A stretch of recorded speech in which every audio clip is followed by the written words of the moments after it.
जैसे भगवान कन्हैया ने सुना तो भगवान कन्हैया नाव बन गए, भगवान कन्हैया मल्ला बने। मल्ला के भेष में कन्हैया बोल पड़े, अरे विप्र देवता, क्या तुम्हें उस पार से इस पार आना है? बोले हाँ। तीनों लोगों के स्वामी ने पार कर दिया। सुदामा चल पड़े, कन्हैया बोल पड़े, ब्राह्मण देवता कुछ उतराई में तो दिए जाओ। बोले उतराई में देने के लिए हमारे पास कुछ नहीं।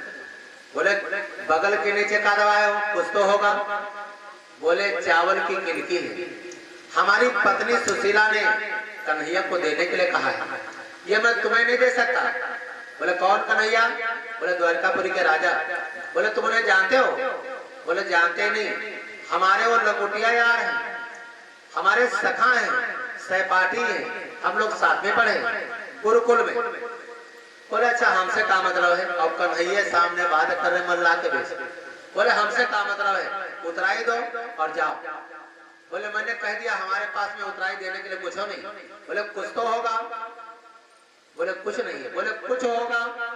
बोले जो हमारे पास से लोगे। सुदामा ने कहा, कन्हैया ने मल्ला के भेष में कहा हाँ, जो विप्र देवता तुम्हारे पास होगा वो हम स्वीकार करेंगे, जो दे दोगे वो ले ले। मोटी मोटी आंखों में आंस भर करके सुदामा कहने लगे, है मल्ला, हमारे पास गरीबी और दरिद्रता। भगवान कन्हैया मुस्कुराए और कहा विप्र देवता जाओ, हमने यही ले लिया। सुदामा की गरीबी और सुदामा की दरिद्रता भैया भगवान कन्हैया ने यमुना नदी के किनारे पर ही ले लिया। लेकिन सुदामा को जान नहीं पाए। और यहाँ पर घर पर क्या किया, जो सुदामा की पत्नी सुशीला है और सुदामा के बच्चे हैं, उनके लिए भगवान कन्हैया ने कुछ दूरी पर भंडारा करवा दिया। भंडारा जब तक सुदामा रहे हैं द्वारिकापुरी में, तब तक बराबर 24 घंटा भंडारा वहां चलता रहा। सुशीला बच्चे प्रेम से भोजन करने लगे।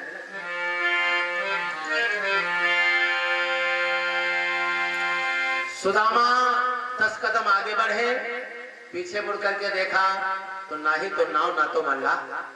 नाव मल्ला थे ही कहो तो भगवान बने। लेकिन सुदामा को परमात्मा ने दिशा भ्रम में डाल दिया। सुदामा चकी गए दिशा भ्रम। जिधर जाए सुदामा उसी जगह पर फिर आ गया, जिधर जाए उसी जगह पर फिर आ गया।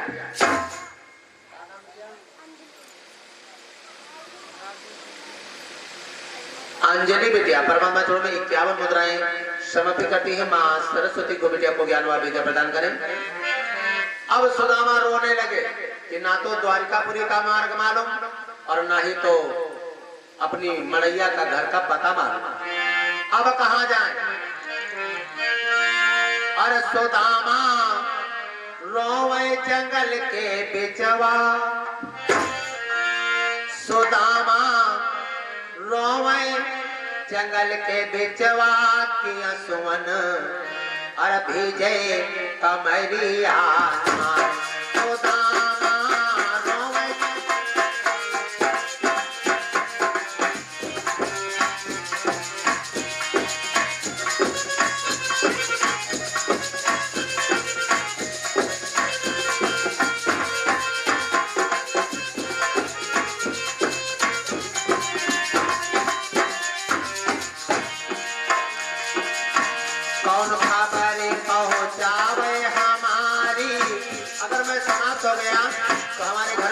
को खबर देने वाला कोई नहीं। कौन खबर पहुंचावे हमारी, कौन खबर परदेसिया, कौन खबर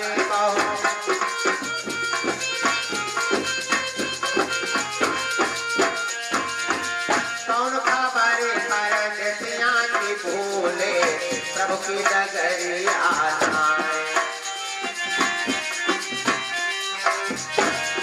भूले प्रभु की डगरिया।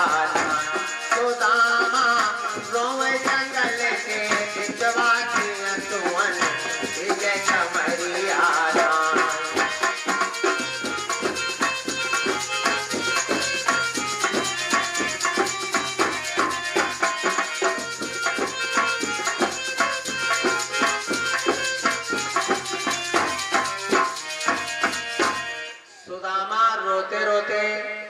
एक पेड़ के नीचे सोने लगे।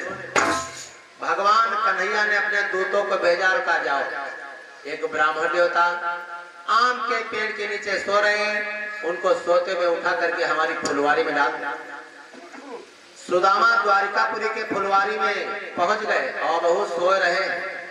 सुदामा हुआ सो रहे और हम तुम वादा करके यहाँ पृथ्वी लोक पर सो रहे।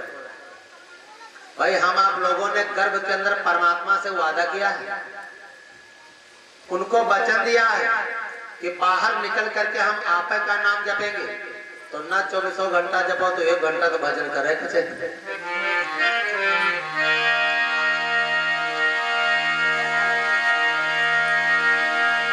देखिए हम आप जीवन भर लेटे ही रहते हैं, लेटे ही रहते हैं।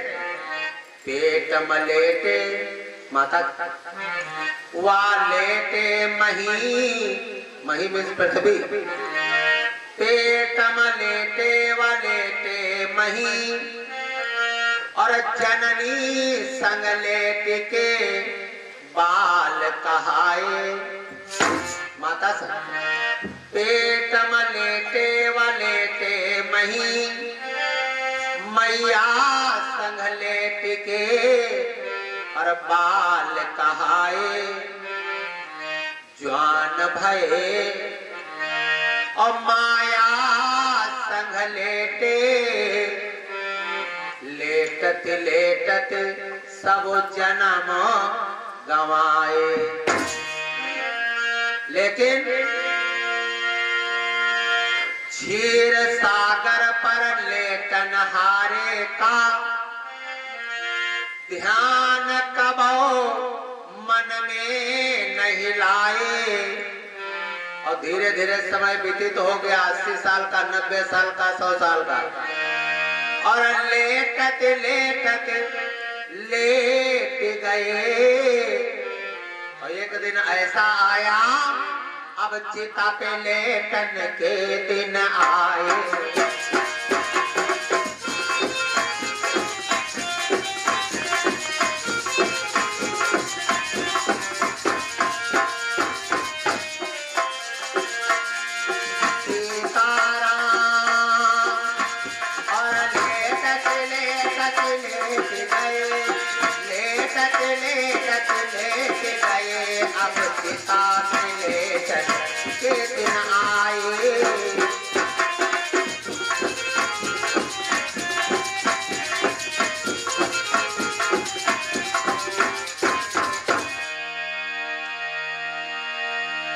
कभी भी प्राणी को अपने ऊपर अभिमान नहीं करना चाहिए, क्योंकि बताया गया है तुम फूल खिले अच्छे से भले।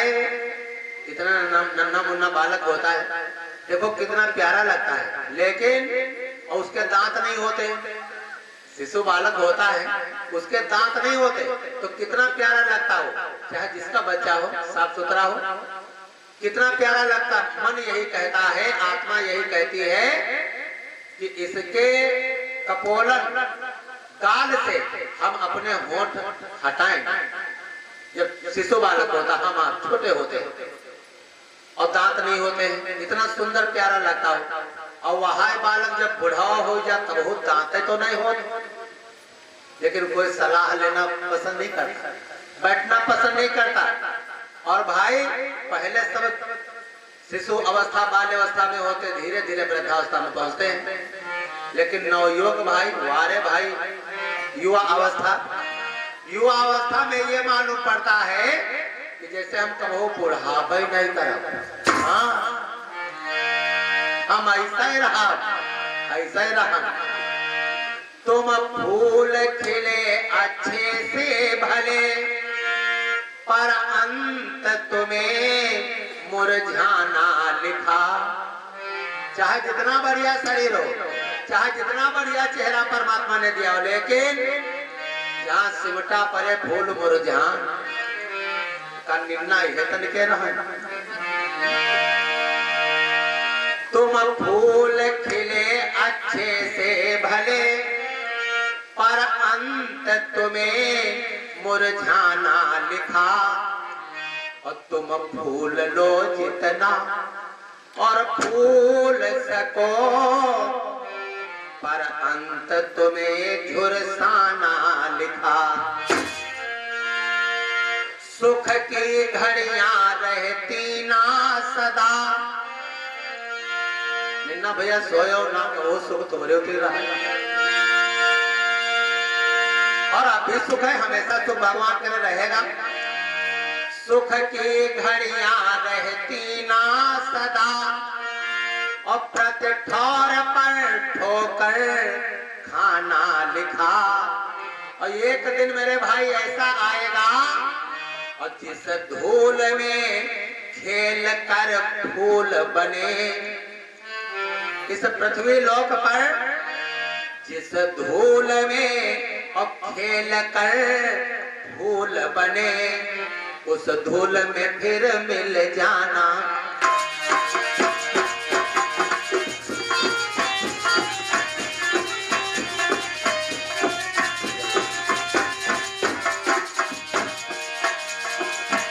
जिस धूल में खेल कर फूल बने, उस धूल में फिर मिल जाना लिखा।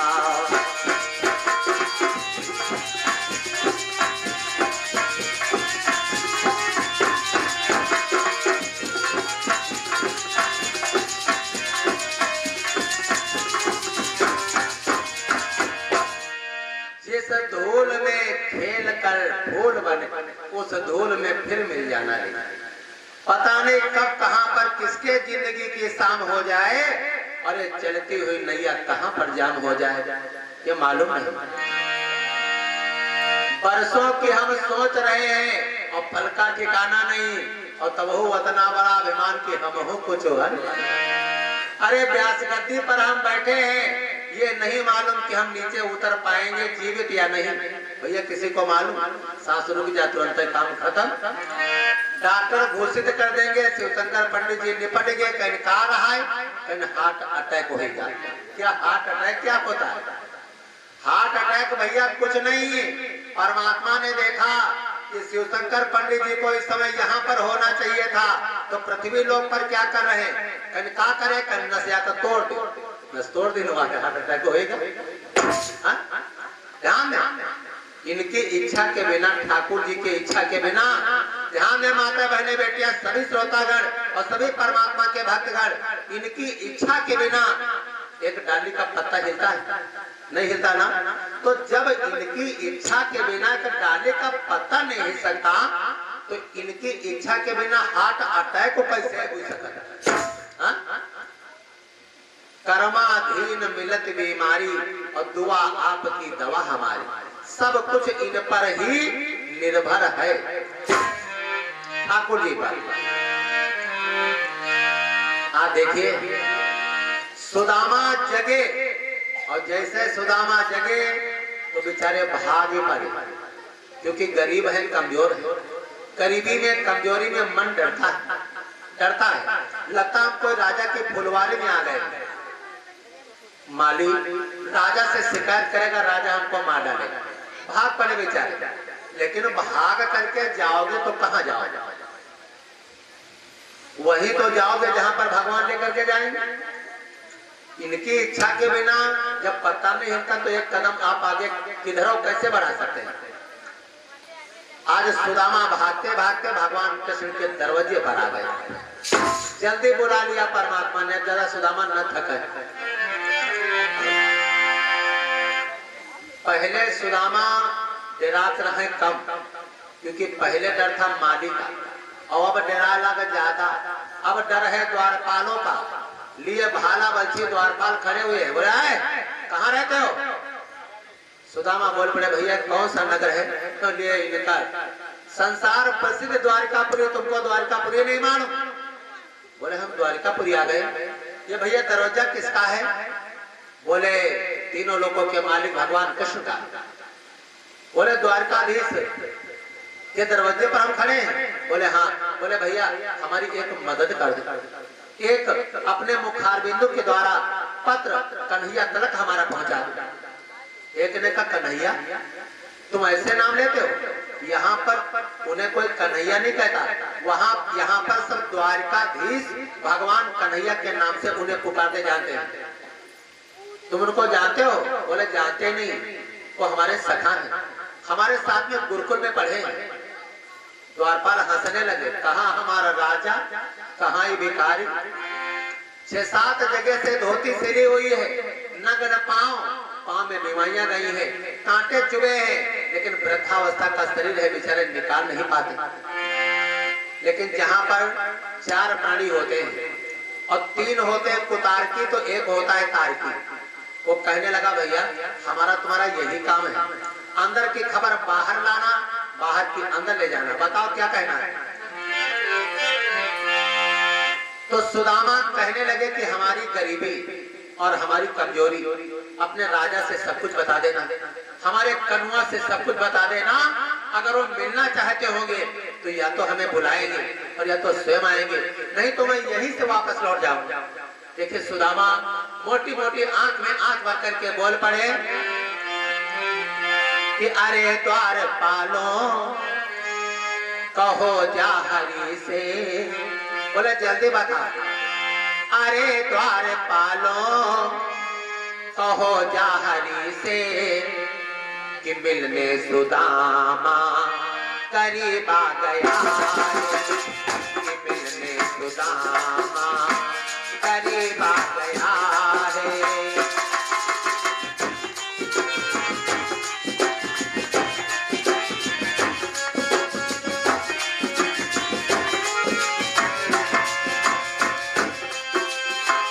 अरे द्वार पालो कन्हैया से कह दो कि मिलने सुदामा करीब आ गया है, कि मिलने सुदामा।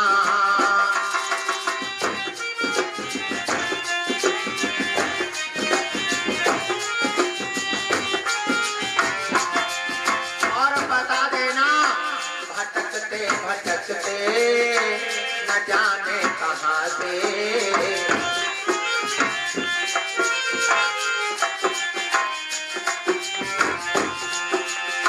भटकते भटकते न जाने कहां से तुम्हारे महल के करीब आ गया है, तुम्हारे महल के करीब आ गया।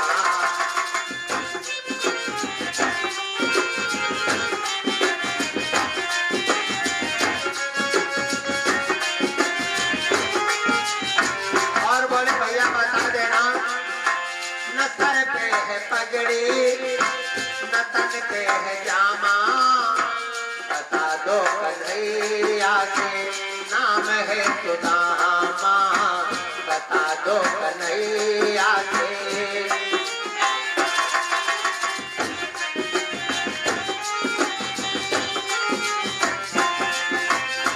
न सर पे है पगड़ी न तन पे है जामा, बता दो कन्हैया के नाम है सुदामा, बता दो कन्हैया के।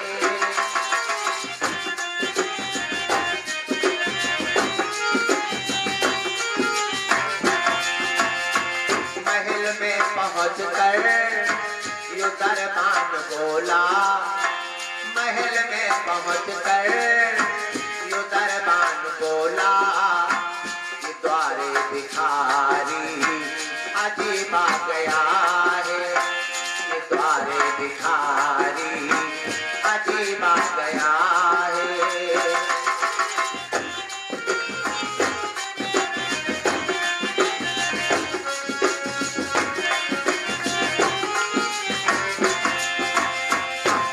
द्वारपाल अंदर पहुंचा और कहा भगवान हमारी प्रणाम स्वीकार करें। एक दरवाजे पर भिखारी आया है, जाति कुल का ब्राह्मण है।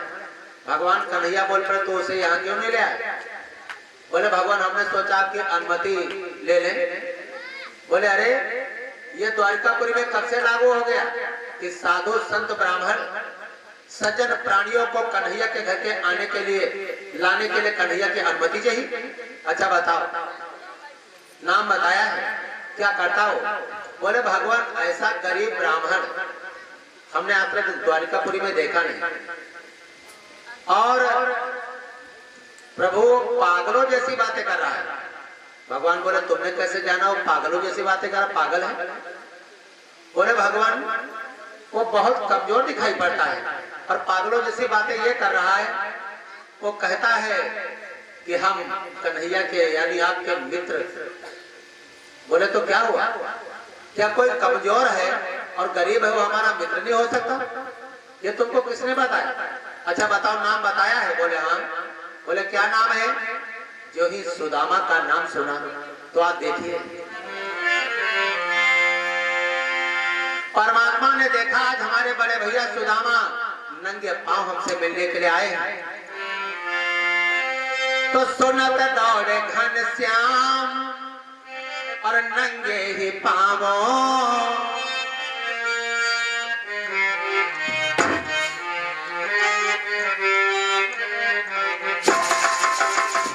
हमका लागत है भैया खुश हो गए चले गए। सुनत दौड़े घनश्याम नंगे ही पावों नहीं देर आने में पल भर लगाया नहीं देर आने में पल भर लगा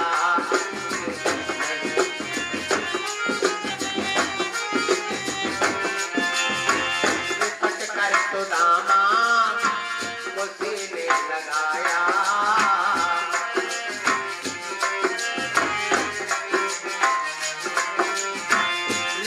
कर सुदामा को सीने लगाया कहा दौड़ रुक मरी अभी आ गया है कहा दौड़ रुक मरी अभी आ गया है।